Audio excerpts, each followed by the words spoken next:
हाँ जी students, today we are going to discuss about a new topic that is S block elements, and detailed study of S block elements will be continued in further videos. तो बेटा S block elements ਕੀ ਹੁੰਦੇ ਆ? ਸਾਨੂੰ ਪਤਾ ਸਾਡੇ periodic table ਨੂੰ ਅਸੀਂ 4 blocks ਦੇ ਵਿੱਚ divide ਕਰਦੇ ਹਾਂ: S block, P block, D block and F block। ਉਹਦੇ ਵਿੱਚੋਂ ਐਸ ਬਲੋਕ ਜਾਂ ਐਸ ਬਲੋਕ ਵਾਲੇ ਐਲੀਮੈਂਟਸ ਕਿਹਨਾਂ ਐਲੀਮੈਂਟਸ ਨੂੰ ਬੋਲਦੇ ਆ ਜਾਂ ਕਿਹਨਾਂ ਐਲੀਮੈਂਟਸ ਨੂੰ ਅਸੀਂ ਐਸ ਬਲੋਕ ਦੇ ਵਿੱਚ ਰੱਖਦੇ ਆ ਜਿਨ੍ਹਾਂ ਐਲੀਮੈਂਟਸ ਦਾ ਆਖਰੀ ਇਲੈਕਟ੍ਰੋਨ ਵੈਲੈਂਸ ਸ਼ੈਲ ਦੀ ਐਸ ਸਬ ਸ਼ੈਲ ਦੇ ਵਿੱਚ ਐਂਟਰ ਕਰੇ। the elements in which last electron enters in the s subshell of valence shell, those elements are called s block elements and they are placed in s block of the periodic table। तो ਜਿਹੜਾ ਸਾਡੇ periodic table ਦਾ s block ਆ ਬੇਟਾ ਉਹ ਸਭ ਤੋਂ left ਤੇ ਪਿਆ ਹੋਇਆ ਵਾ। ਸਭ ਤੋਂ ਲੈਫਟ ਤੇ ਜਿਹੜੇ ਦੋ ਗਰੁੱਪਸ ਆ, group number 1 and group number 2, these two compose the S block of periodic table. Group 1 is of alkali metals and group 2 is of alkaline earth metals। तो ਆਪਾਂ S block elements ਦੀ study ਨੂੰ ਦੋ ਹਿੱਸਿਆਂ 'ਚ divide ਕਰ ਦਿੰਦੇ ਹਾਂ: ਐਲਕਲੀ metals the study and alkaline ਅਰਥ ਮੈਟਲਸ ਦੀ ਸਟੱਡੀ। ਹੁਣ ਅਗਰ ਆਪਾਂ S block elements ਦੀ ਜਨਰਲ ਕੌਨਫੀਗਰੇਸ਼ਨ ਦੀ ਗੱਲ ਕਰੀਏ, if we talk about general configuration of S block elements, it is NS122, where N represents the valence shell number, S represents the S subshell of valence shell, 1 to 2 represent the number of electrons in S subshell of the valence shell। If we talk about group 1, then their general configuration is NS1। Valence shell configuration, अगर आप valence configuration की गल करिए, valence electronic configuration, तो group 2 की है NS2। मतलब group 1 alkali metals की वैलेंस शैल की S सब शैल के एक इलैक्ट्रॉन होएगा, एल्कलाइन अर्थ मैटल्स की वैलेंस शैल जी उन्होंने S सब शैल के 2 इलैक्ट्रॉन्स होंगे, NS2। ठीक है, इन्हों की जनरल इलैक्ट्रॉनिक कॉन्फिगरेशन होगी। ਹੁਣ बेटा ਆਪਾਂ डिस्कस करना वा इन्होंने दोनों ग्रुप्स ਨੂੰ सैपरेटली। तो starting with first group, group 1 alkali metals.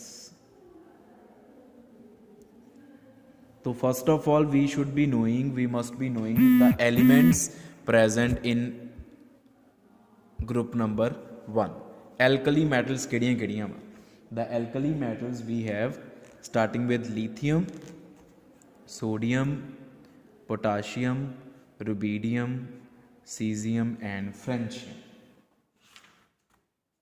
lithium, sodium, potassium, rubidium, cesium and francium। if we talk about their electronic configuration, अगर आप इन्हां दी इलैक्ट्रॉनिक कॉन्फिगरेशन की गल करिए, पहला अगर आउटर वर्ल्ड की गल करिए, it is 2s1, 3s1, 4s1, 5s1, 6s1 and 7s1। 7 पीरीयड्स आ साडे पीरियोडिक टेबल दे। पहला पीरीयड हाइड्रोजन वाला, हाइड्रोजन एल्कली मैटल नहीं है, उन्होंने एल्कली मैटल ग्रुप च रखा वा। क्यों रखा? वो सैपरेट इशू है। बाकी सारियां एल्कली मैटल्स। अगर आप इन्हां दे एटॉमिक नंबर की गल करिए, it is atomic number 3, 11, 19, 37, 55 and 87। इन्हां दी valence configuration, valence configuration means electronic configuration of valence shell. If we are to write their complete configuration, तो इन्हां दे अगे आपां हीलियम, नियॉन, नोबल गैसेस लिखांगे, argon, krypton, xenon and radon. आपां noble gases लिखते हैं। हाँ, हुण इन्हां दी कंप्लीट इलैक्ट्रॉनिक कॉन्फिगरेशन होगी, तो ये याद रखनी है। Then we are going to start with their physical properties.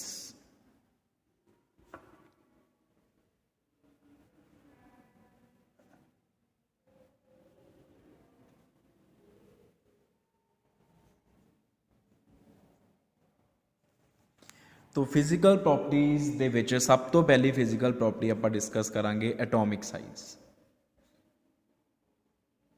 ਹੁਣ ਬੇਟਾ ਇਹ ਪ੍ਰੋਪਰਟੀਜ਼ ਬਹੁਤ ਜਲਦੀ डिस्कस हो जाएंगियां क्यों क्योंकि ਜਿਹੜਾ ਆਪਾਂ ਪਿਛਲਾ ਚੈਪਟਰ ਪੜ੍ਹ ਕੇ ਆਏ ਆ ਪੀਰੀਓਡਿਕ ਟੇਬਲ ਵਾਲਾ ਉਹੀ ਵਾਲੀਆਂ ਫਿਜ਼ੀਕਲ ਪ੍ਰੋਪਰਟੀਜ਼ ਨੂੰ ਆਪਾਂ ਰਿਪੀਟ ਕਰਨਾ ਵਾ ਰਿਵੀਜ਼ਨ ਇੱਕ ਤਰ੍ਹਾਂ ਦੀ। तो एटॉमिक रेडियस की अगर आप गल करिए एटॉमिक साइज़ की गल करिए तो वी नो दैट कि down the group atomic size increases. तो lithium is smallest and francium is the largest alkali metal amongst all the alkali metals. अगर आप इन्हां दे साइज़ नूं कंपेयर करिए तो जे आप इन्हां दा साइज़ बाकी पीरियोडिक टेबल के एलीमेंट्स नाल कंपेयर करना तो क्योंकि ये ग्रुप 1 आ फिर ग्रुप 2 होएगा 3 4 5 6 up to Son 18th group ये सब तो लैफ्ट ते आ ते सानू पता वा लैफ्ट तो राइट वाल जाते जाते एटॉमिक साइज़ जिहड़ा वा वो डिक्रीज़ करदा। ਇਹਦਾ मतलब ग्रुप 1 ਦੇ ਜਿਹੜੇ एलीमेंट्स आ अगर आप ਉਹਨਾਂ ਦਾ size group 2 3 and other groups के कॉरस्पॉन्डिंग एलीमेंट्स ਦੇ ਨਾਲ कंपेयर करांगे तो ये सब तो ਵੱਡੇ एलीमेंट्स होणगे इन्हां ਦੇ एटॉमिक साइज़ सब तो ज़्यादा होणगे। तो we say that the elements of group 1 are largest amongst all the elements of other groups. If we compare the atomic size with the corresponding elements of other groups then they are found to be the largest ones. Corresponding element ਦਾ मतलब ਕੀ ਆ ਕਿ lithium ਦਾ size group 1 ਦੇ ਵਿੱਚ lithium ਆ group 2 ਦੇ ਵਿੱਚ ਜਿਹੜਾ ਬੈਰੀਲੀਅਮ ਹੋਊਗਾ ਉਹਦੇ ਨਾਲ ਕੰਪੇਅਰ ਕਰਨਾ ਵਾ ਅਸੀਂ ਸੇਮ ਪੀਰੀਅਡ ਦੇ ਐਲੀਮੈਂਟ ਦੇ ਨਾਲ ਸਾਈਜ਼ ਕੰਪੇਅਰ ਕਰਨਾ ਅਸੀਂ। This is a meaning of word corresponding element। ठीक है ये हो गया एटॉमिक साइज। फिर नेक्स्ट हो गया आयोनाइजेशन एनर्जी। तो ionization energy is what it is the energy required to remove most loosely bound electron from isolated gaseous atom of any element means we are to remove valence electron सानू valence shell दे विचों electron बाहर कढ़ना। तो valence shell दे विचों electron बाहर कढ़ना इन्हां चों सौखा वा क्योंकि इन्हां दा साइज़ बहुत वड्डा साइज़ वड्डा होने करके valence shell is far away from nucleus and effective nuclear charge upon valence electron is quite less. So it is easy to remove electron from valence shell, so ionization enthalpy value is less. So in general alkali metals की ionization energy बहुत घट होती है। ठीक है अगर आप first ionization enthalpy की गल करिए IE1 is very less. If we talk about IE2 जे असी सैकेंड आयोनाइजेशन एनर्जी की गल करिए सैकेंड आयोनाइजेशन एनर्जी किहड़ी हुंदी है दूसरा इलैक्ट्रॉन रिमूव करना वा। तो देखो पहला इलैक्ट्रॉन रिमूव हो गया जो हुण इन्हां दी अगर मैं जनरल कॉन्फिगरेशन लिखनी है general configuration is noble gas configuration उस तो बाद NS1 this is the general configuration देख लो तुसीं देख सकते हो noble gas configuration 2S1 noble gas 3S1 हुण जदों एक इलैक्ट्रॉन रिमूव हो गया तो configuration becomes noble gas configuration the electronic configuration of group 1 elements becomes noble gas configuration which is fully filled stable, so it is highly difficult to remove another electron. तो IE2 is very high बहुत ज़्यादा होती है second ionization energy। तो इस सवाल तो paper चा सकता that IE1 is very less but IE2 is very high for group 1 elements। तो ਉਹਦਾ जवाब तुसी यही देना वा कि after removing one electron the electronic configuration of group 1 elements alkali metals becomes noble gas configuration which is fully filled stable, so it is very hard to remove another electron from them। fine next ਆਪਾਂ property ਦੀ ਗੱਲ ਕਰਦੇ ਹਾਂ melting point the. since all these are the metals so they exist as solids solid form च exist करते हैं तो ਉਹਨਾਂ ਦੀ melting point ਦੀ ਗੱਲ ਕਰਦੇ ਹਾਂ। तो क्योंकि बेटा हुण एक दो चीज़ां सानू पता होनी चाहिए क्योंकि ये सारियां मैटल्स आ तो मैटल्स दे विच जिहड़ियां इंटरमोलीकुलर फोर्सिस हुंदियां आपां इंटरमोलीकुलर फोर्सिस बारे पढ़ के आए हैं बहुत सारे तरह दी इंटरमोलीकुलर फोर्सिस हुंदियां लाइक अगर नॉन पोलर हैगे आ साडे कोल if we have non polar elements non polar substances then van der Waals forces weak अगर साडे कोल पोलर आ डाइपोल फोर्सिस अगर साडे कोल मैटल्स आ तां मैटल्स दे विच जिहड़ियां इंटरमोलीकुलर फोर्सिस हुंदियां ओह हुंदियां मैटैलिक बॉन्ड्स।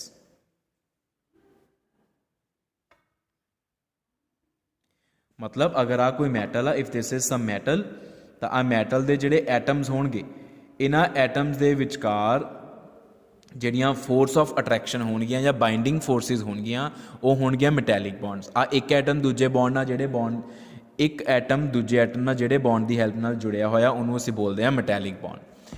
तो मैल्टिंग पॉइंट कादे उपर डिपेंड करता melting point is directly proportional to magnitude of metallic bonds. Metallic bonds किन्ने स्ट्रोंग आ ਤੇ ਮੈਟੈਲਿਕ ਬੌਂਡਸ ਜਿਹੜੇ ਆ ਉਹ ਕਾਦੇ ਉੱਪਰ ਡਿਪੈਂਡ ਕਰਦੇ, ਉਹ ਕਿੰਨੇ ਸਟਰੋਂਗ ਹੋਣਗੇ, ਉਹਨਾਂ ਦੀ ਸਟਰੈਂਥ ਜਿਹੜੀ ਆ ਉਹ ਡਿਪੈਂਡ ਕਰਦੀ ਆ ਇੱਕ ਤਾਂ ਐਟੋਮਿਕ ਸਾਈਜ਼ ਤੇ, ਐਟੋਮਿਕ ਸਾਈਜ਼ ਦੇ ਇਨਵਰਸਲੀ ਪ੍ਰੋਪੋਰਸ਼ਨਲ, ਤੇ ਦੂਸਰਾ directly proportional to number of valence electrons. Melting point is directly proportional to magnitude of metallic bonds, and metallic bonds the magnitude is inversely proportional to atomic size, directly proportional to number of valence electrons। ਹੁਣ ਜਿਹੜੀਆਂ alkali metals ਆ, these alkali metals, ਇਹਨਾਂ ਦਾ atomic size is large, size ਬਹੁਤ ਵੱਡਾ, and number of valence electrons is only 1,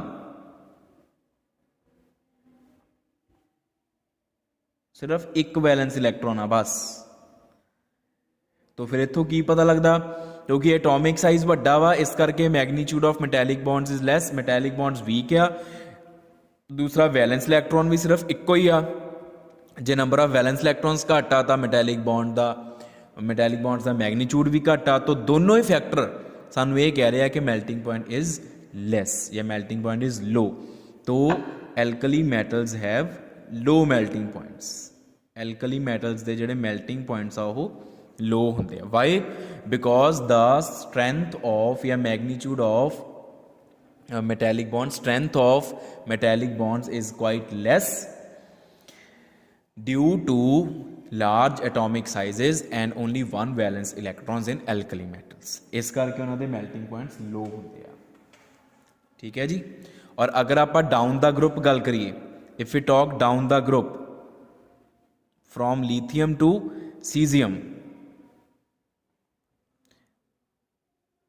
ਹੁਣ down the group number of valence electrons तो same आ, एक, लेकिन एटॉमिक साइज इंक्रीज कर रहा, atomic size increases down the group. आप हुणे पढ़ के आए हैं। तो साइज वड्डा होने दे करके मेल्टिंग पॉइंट की जी स्ट्रेंथ मैटैलिक बॉन्ड्स की स्ट्रेंथ घटी जा रही है, तो मेल्टिंग पॉइंट घटी जा रहा, melting point decreases down the group.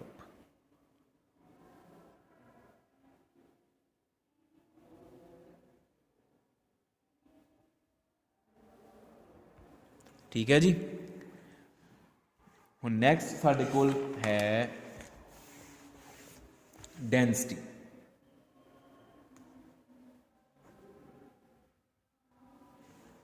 Next physical property is density. तो density is mass per unit volume. हुण अगर आपां डाउन द ग्रुप गल करिए, थल्ले जांदे जांदे फ्रॉम लीथियम टू सीजीएम, तो जिहड़ा साइज आ वो इंक्रीज कर रहा। साइज इंक्रीज करने का मतलब की आ, वॉल्यूम इंक्रीज कर रहा, लेकिन मास भी इंक्रीज कर रहा। हुण जे वॉल्यूम वधूगा तो डेंसिटी घटनी चाहिए आ, ते जे मास वधूगा तो डेंसिटी वधनी चाहिए आ। हुण ये प्रॉब्लम आ गई। मास कहता आ density should increase from lithium to caesium, लेकिन वॉल्यूम दे विच जिहड़ा इंक्रीज हो रहा वो कहता that density should decrease from lithium to caesium. But what has been found experimentally is the density on moving down the group increases. मतलब lithium की डेंसिटी घट आ, सीजीएम की डेंसिटी सब तो ज़्यादा, density increases down the group. हुण जे डेंसिटी इंक्रीज कर रही है, यदा मतलब मास जिहड़ा वा वो डोमीनेंट आ। इंक्रीमेंट या increase in mass dominates over increase in volume, due to which the density increases from lithium to cesium। lithium, sodium, potassium, rubidium, cesium। Francium की असी क्यों नहीं गल करते? क्योंकि फ्रेंशियम रेडियो एक्टिव आ, उसकी स्टडी असी करते नहीं गए बाकी एल्कली मैटल्स नाल, उसकी स्टडी बिल्कुल डिफरेंट होंदी है। तो लीथियम तो सीजीएम जाते जाते डेंसिटी इंक्रीज करती है, क्योंकि increase in mass is more than increase in volume. Mass के विच इंक्रीज बहुत ज़्यादा है as compare to increase in volume. But एक एक्सैप्शन साडे कोल आ, एक अनएक्सपैक्टेड केस आ। वो अनएक्सपैक्टेड केस की आ कि सोडियम तो पोटाशियम जाते जाते डेंसिटी डिक्रीज करती है। Density decreases on moving down from sodium to potassium means potassium is lighter than sodium. हुण इहदे विच की आ, इहदा रीजन यह आ कि when we move from sodium to potassium increase in volume dominates over increase in mass. बस ये याद रखना, ਜਦੋਂ ਆਪਾਂ ਸੋਡੀਅਮ ਤੋਂ ਪੋਟਾਸ਼ੀਅਮ ਜਾਂਦੇ ਆ ਤਾਂ ਵੋਲੀਊਮ ਬਹੁਤ ਜ਼ਿਆਦਾ ਵੱਧ ਜਾਂਦਾ ਵਾ ਐਜ਼ ਕੰਪੇਅਰ ਟੂ ਮਾਸ ਦੇ ਵਿੱਚ ਜਿੰਨਾ ਇਨਕਰੀਜ਼ ਹੁੰਦਾ। ਮਾਸ ਉਨਾ ਜ਼ਿਆਦਾ ਇਨਕਰੀਜ਼ ਨਹੀਂ ਕਰ ਪਾਉਂਦਾ ਜਿੰਨਾ ਵੋਲੀਊਮ ਇਨਕਰੀਜ਼ ਕਰ ਜਾਂਦਾ।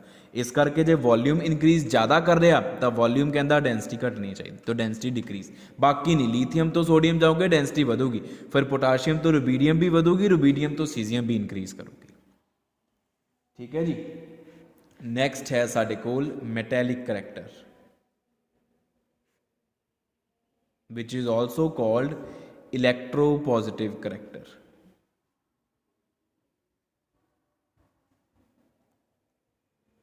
Metallic character or electropositive character is tendency to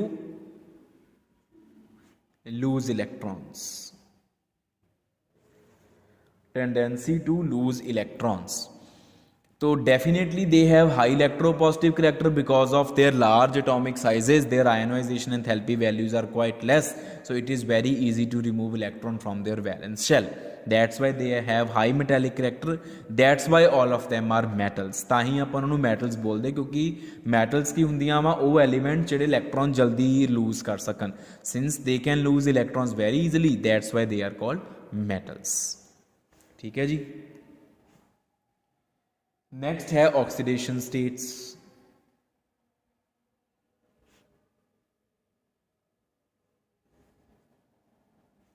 तो oxidation state, the most favourable and most stable oxidation state of all the alkali metals is +1. Why this is so? because oxidation state depends upon number of electrons gained or lost by the atom to acquire nearest noble gas configuration. तो क्योंकि इन्हां दी जिहड़ी configuration वो noble gas तो बाद इक्को electron extra वा बस। तो अगर आप एक इलैक्ट्रॉन रिमूव कर दिए तो noble gas is sodium positive is a noble gas, it has noble gas configuration, K positive has noble gas configuration, Li positive has configuration of noble gas, मतलब fully filled stable configuration.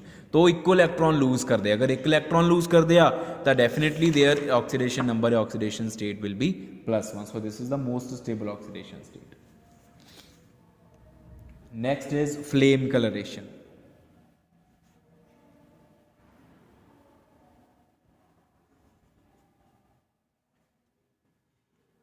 What is flame coloration? Flame coloration का मतलब है, ध्यान नाल समझियो कि जदों alkali metals नूं या एल्कली मैटल्स दे सॉल्ट्स नूं असी फ्लेम दे विच रखदे हां तां फ्लेम दा कलर चेंज हो जांदा. The alkali metals and or their salts when are placed in flame, they impart characteristic color to the flame. This phenomena is called flame coloration phenomena. जिदा हुण लिथियम आ, ये सारे अलग अलग रंग प्रोवाइड करते, lithium, sodium, potassium, rubidium, caesium. Lithium provides crimson red colour, sodium provides golden yellow colour, potassium provides lilac colour. Lilac is pale purple या pale violet. Pale means हल्का जा, light. Rubidium is red violet, wine colour, and caesium provides bluish colour to the flame. तो इन्हां दी flame दे colour आ. हुण what is the reason behind flame coloration phenomena? Flame coloration पिछे reason यह आ कि जदों असी एल्कली मैटल्स दे एटम्स नूं या सॉल्ट्स नूं, सॉल्ट्स दे विच भी द एटम्स हुंदे ना, आयन्स हुंदे आ, वो फ्लेम दे विच जांदे आ तां फ्लेम दी जिहड़ी हीट आ, वो फ्लेम दी हीट इन्हां दे इलैक्ट्रॉन्स नूं हायर स्टेट्स दे उपर भेज दिंदी आ.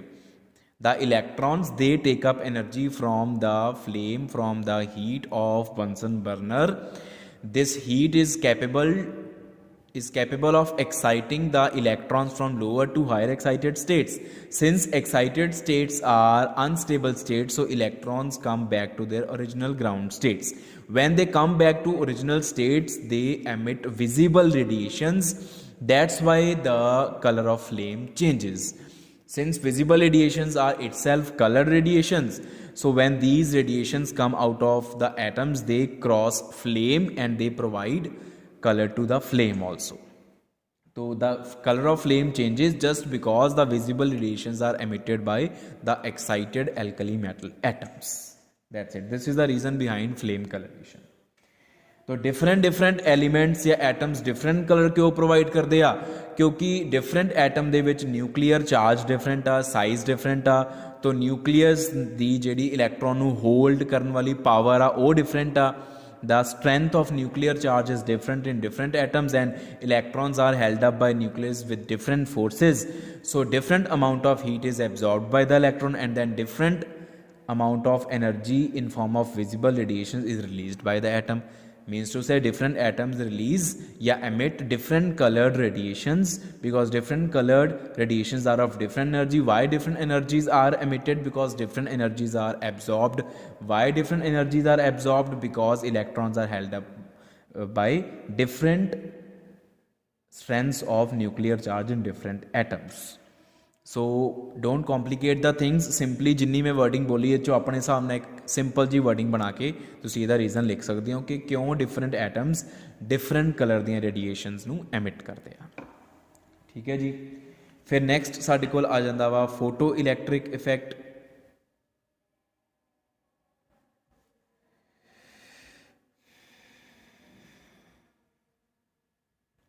what is photoelectric effect?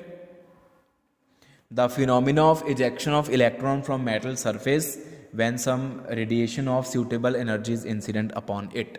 ਜਦੋਂ ਮੈਟਲ ਦੇ ਉੱਪਰ ਅਸੀਂ ਸੂਟੇਬਲ એનર્ਜੀ ਦੀਆਂ ਰੇਡੀਏਸ਼ਨਸ ਪਾਉਂਦੇ ਆ ਮੈਟਲ ਦੇ ਸਰਫੇਸ ਚੋਂ ਇਲੈਕਟ੍ਰੋਨ ਬਾਹਰ ਨਿਕਲ ਜਾਂਦਾ ਤੋ ਜਿਹੜੀਆਂ ਐਲਕਲੀ ਮੈਟਲਸ ਆ ਇਹ ਬਹੁਤ ਹੀ easily photo electric effect show ਕਰਦੀਆਂ ਕਿਉਂਕਿ ਇਹਨਾਂ ਦੀ ਐਟੋਮਿਕ ਸਾਈਜ਼ਸ ਵੱਡੇ ਹੋਣ ਕਰਕੇ ਆਇਓਨਾਈਜੇਸ਼ਨ એનર્ਜੀ ਘੱਟ ਆ ਤੇ ਜਦੋਂ ਤੁਸੀਂ એનર્ਜੀ ਰੇਡੀਏਸ਼ਨਸ इंसीडेंट कराने तो बहुत ईजिली इन्हों चो इलैक्ट्रॉन रिमूव हो जाते हैं तो एक क्वेश्चन भी इचों आंदा हुंदा कि जिहड़ा सोडियम या लीथियम आ ये फोटो इलैक्ट्रिक सैल्स दे विच बहुत घट यूज़ हुंदे आ जिहड़ा सीजीयम आ वो फोटो इलैक्ट्रिक सैल्स दे विच बहुत यूज़ हुंदा रीजन की आ कि लीथियम सोडियम जिहड़े इन्हां दे एटॉमिक साइज़ छोटे आ जिहदे करके कंपैरेटिवली इन्हां चो इलैक्ट्रॉन इजैक्ट करना औखा लेकिन सीजीयम का साइज़ वड्डा होने करके इचों इलैक्ट्रॉन इजैक्शन ईजिली हो जाती है ਜਿਹਦੇ ਕਰਕੇ ਇਹਨੂੰ ਅਸੀਂ ਫੋਟੋ ਇਲੈਕਟ੍ਰਿਕ ਸੈਲਸ ਦੇ ਵਿੱਚ ਯੂਜ਼ ਕਰ ਲੈਂਦੇ ਹਾਂ ਫਿਰ ਆ ਜਾਂਦੀ ਆ ਲੈਟਿਸ એનર્ਜੀ ਆਫ ਕੰਪਾਊਂਡਸ ਹੁਣ ਲੈਟਿਸ એનર્ਜੀ ਕੀ ਆ ਕਿ ਕੋਈ ਵੀ ਸਾਡੇ ਕੋਲ ਆਇਓਨਿਕ ਕੰਪਾਊਂਡ ਬਣਿਆ ਹੋਇਆ we have any ionic compound mx just assume ਉਹਨੂੰ ਅਸੀਂ ਕਿੰਨੀ એનર્ਜੀ ਪ੍ਰੋਵਾਈਡ ਕਰੀਏ कि ਉਹਦਾ ਕੈਟਾਇਨ ਤੇ ਐਨਾਇਨ ਸੈਪਰੇਟ ਹੋ ਜਾਵੇ the energy required to break 1 mole of a bond formed between cation and anion in an ionic compound या energy required to break 1 mole of an ionic compound into constituent ions into cations and anions ਕਿੰਨੀ energy ਚਾਹੀਦੀ ਆ ionic bond ਦੇ ionic compound ਵਿਚਲੇ bond ਨੂੰ ਤੋੜਨ ਦੇ ਲਈ ਉਹ ਲੈਟਿਸ એનર્ਜੀ ਤੇ ਲੈਟਿਸ એનર્ਜੀ ਆਫ ਕੰਪਾਊਂਡ ਜਿਹੜੀ ਆ ਉਹ ਡਿਪੈਂਡ ਕਰਦੀ ਹੁੰਦੀ ਆ it is inversely proportional to size of ions ਅਗਰ ਕੈਟਾਇਨ ਤੇ ਐਨਾਇਨ ਦਾ ਸਾਈਜ਼ ਵੱਡਾ ਹੋਊਗਾ ਤਾਂ ਲੈਟਿਸ એનર્ਜੀ ਘੱਟ ਹੋਊਗੀ ਅਗਰ ਕੈਟਾਇਨ ਤੇ ਐਨਾਇਨ ਦਾ ਸਾਈਜ਼ ਛੋਟਾ ਹੋਊਗਾ ਤਾਂ ਲੈਟਿਸ એનર્ਜੀ ਜ਼ਿਆਦਾ ਹੋਊਗੀ ਸਿੱਧੀ ਜੀ ਗੱਲ ਆ ਹੁਣ ਫॉर एग्जांपल मेरे को कंपाउंड है LiCl NaCl KCl RbCl ਤੇ CsCl ठीक है तो इन्हां दी लैटिस एनर्जी अगर मैं इदा कंपेयर करा डाउन द फैमिली अगर आप जावांगे तो लैटिस एनर्जी जिहड़ी आ वो डिक्रीज़ करेगी क्यों डिक्रीज़ करेगी क्योंकि size of anion remains same but size of cation is increasing and we know that as the size of ion whether cation or anion increases the lattice enthalpy decreases इदां ही तुसीं होर family लै सकदे हो वो है NaF NaCl NaBr, NaI. ਹੁਣ ਇਸ केस च cation is same but anion is different and anion's size is increasing. Fluoride ion is smallest, iodide ion is largest. तो साइज़ ਵੱਡਾ ਹੋਣ ਕਰਕੇ एनायन ਦਾ साइज़ ਵੱਡਾ ਹੋਣ ਕਰਕੇ ਵੀ ਲੈਟਿਸ એનર્ਜੀ डिक्रीज़ कर रही है. रीज़न की आ रीज़न है. ठीक है. तो एक लास्ट प्रॉपर्टी रह गई नेचर ऑफ बॉन्ड्स कि ਜਿਹੜੀਆਂ ਐਲਕਲੀ ਮੈਟਲਸ ਆ ਇਹ ਜਿਹੜੀਆਂ ਬੌਂਡਸ ਬਣਾਉਂਦੀਆਂ ਦੂਸਰੇ ਸਬਸਟੈਂਸਿਸ ਦੇ ਨਾਲ ਉਹਨਾਂ ਦੀ ਨੇਚਰ ਕੀ ਹੁੰਦੀ ਆ. ਤੋ ਸਾਨੂੰ ਪਤਾ ਅਸੀਂ ਫਜ਼ਾਨ ਰੂਲ ਪੜ੍ਹਦੇ ਹੁੰਦੇ ਆ ਤੇ ਫਜ਼ਾਨ ਰੂਲਸ ਜਿਹੜੇ ਆ ਉਹ ਇਹ ਕਹਿੰਦੇ ਆ ਕਿ ਕੈਟਾਇਨ ਦਾ ਸਾਈਜ਼ ਜਿੰਨਾ ਛੋਟਾ ਹੋਊਗਾ ਉਹਦੇ ਬੌਂਡਸ ਓਨੇ ਇਕੁਇਵਲੈਂਟ ਹੋਣਗੇ ਤੇ ਕੈਟਾਇਨ ਦਾ ਸਾਈਜ਼ ਜਿੰਨਾ ਵੱਡਾ ਹੋਊਗਾ ਉਹਦੇ ਬੌਂਡਸ ਓਨੇ ਆਇਓਨਿਕ ਹੋਣਗੇ. ਹੁਣ ਕਿਉਂਕਿ ਐਲਕਲੀ ਮੈਟਲਸ ਜਿਹੜੀਆਂ ਵਾ ਅਗਰ ਆਪਾਂ ਇਹਨਾਂ ਮੈਟਲਸ ਦਾ ਸਾਈਜ਼ ਬਾਕੀ ਗਰੁੱਪਸ ਦੇ ਐਲੀਮੈਂਟਸ ਨਾਲ ਕੰਪੇਅਰ ਕਰੀਏ ਤਾਂ ਇਹ ਲਾਰਜ ਐਲੀਮੈਂਟਸ ਆ, ਲਾਰਜ ਐਟੋਮਿਕ ਸਾਈਜ਼ਸ ਵਾਲੇ ਐਲੀਮੈਂਟਸ ਆ. ਤੋ ਇਹਨਾਂ ਦੇ ਕੈਟਾਇਨਸ ਦਾ ਸਾਈਜ਼ ਵੀ ਲਾਰਜ ਹੋਊਗਾ ਜਿਹਦੇ ਕਰਕੇ ਨਾਰਮਲੀ ਇਹਨਾਂ ਦੇ ਬੌਂਡਸ ਆਇਓਨਿਕ ਹੀ ਹੁੰਦੇ ਆ. Alkali metals usually form ionic bonds with other non-metallic substances because of their large atomic sizes. Their cationic sizes are also large and and according to Fazan rules, larger is the size of cation, more is the ionic character of bonds formed by that cation. तो इस करके इन्हां दे bonds ਦੀ nature normally आयनिक ही होंगी है. जिदा LiCl या NaCl ये सारे ionic compounds. KCl it is ionic compound. Covalent character घट होंदा, आयनिक करैक्टर ज़्यादा होंदा. ठीक है जी. So this is all about the physical properties of group 1 elements that is alkali matter.